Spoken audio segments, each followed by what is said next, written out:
we wanted to start to create some of the historical characters and figures that were here during that time period. It's one of the things that you have to realize, or you start to understand, is that all of these great historical figures that came out of Red Bank, they didn't exist in a vacuum. You know, they existed at the same time as each other. So what was that world like, given that we had so many different influential people living in this small proximity to each other? And how did each one of those maybe influence or impact what went on in the entire community?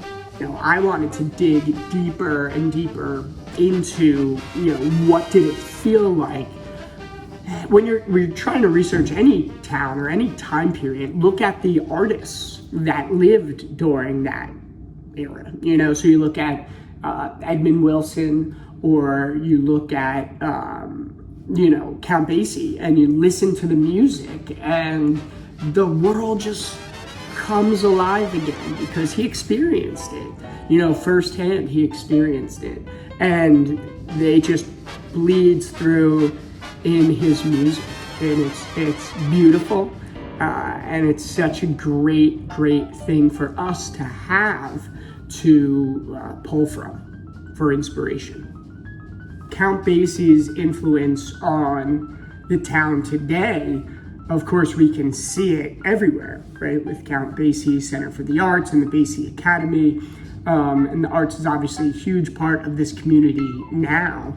But the community that he lived in when he was growing up and playing music in these small nightclubs, jazz clubs, playing piano at the theater, there's all these really interesting moments that we can see through his lens growing up.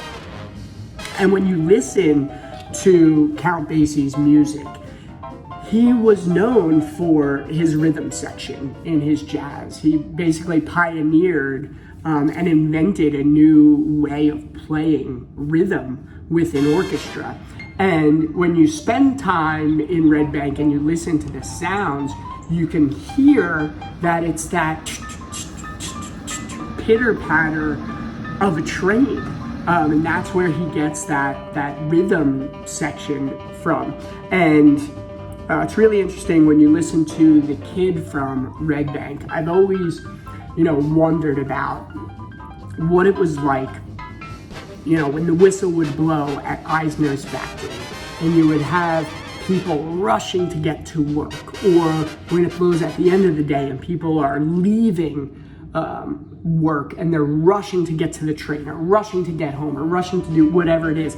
If you listen to the music of the kid from Red Bank, it just kind of encapsulates and perfectly gives you the energy of what that might have been like in this little town, as 4,000 people are coming in and out of the factory, and you have everybody running to meet the train. So when you listen to that song, you hear it, right?